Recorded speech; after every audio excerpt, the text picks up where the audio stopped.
Dog German mastiff या Danish hound के रूप में भी जाना जाता है। घरेलू कुत्ते ये ब्रीड अपने बड़े और हैवी साइज के लिए फेमस है। ये ब्रीड दुनिया में सबसे लंबे 44 इंच का रिकॉर्ड रखते हैं और मूल रूप इसे जर्मनी में वाइल्ड बेर और हिरन के शिकार करने के लिए पाला गया था।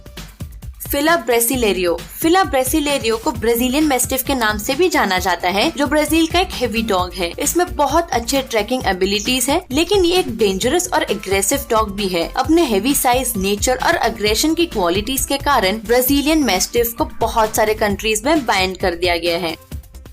वुल्फ हाइब्रिड, जैसा कि इसका नाम है, वुल्फ हाइब्रिड जिसे वुल्फ डॉग भी कहा जाता है, एक कुत्ते और एक भेड़िए के बीच का एक क्रॉस ब्रीड है। Wolf dog hybrid genetical traits दिखाता है, जिसकी वजह से उसके बिहेवियर में दोनों वुल्फ और डॉग के लक्षण दिखाई देते हैं। ये दिखने में भी काफी खूंखार लगते हैं। हस्कीज, नॉर्दर्न कंट्रीज में स्लेजेस खींचने के लिए और उनकी तेज खींचने की क्वालिटीज के लिए इस डॉग को जाना जाता है। ये स्लेज डॉग रेसिंग और एडवेंचर ट्रैकिंग के लिए भी उपयोग किए जाते हैं। हालांकि ये अपने मजबूत हंटिंग के कारण छोटे जानवरों के लिए खतरनाक हो सकते हैं और अगर ये बोर्ड हो गए तो बहुत ही डेंजरस होते हैं।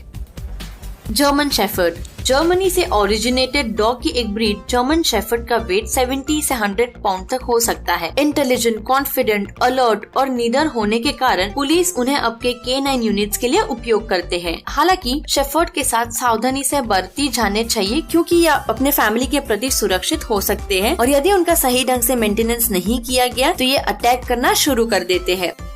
तो दोस्तों, ये थे वर्ल्ड के सबसे डेंजरस डॉग ब्रीड्स के बारे में कुछ जानकारियाँ। अगर इससे जुड़ी आपके पास और भी कुछ जानकारी है तो हमें कमेंट सेक्शन में जरूर बताएं। और अगर आपको ये हमारा वीडियो पसंद आया होगा तो इसे लाइक, शेयर एंड कमेंट जरूर करें। तो अगले वीडियो तक के लिए अलविदा दोस्तों।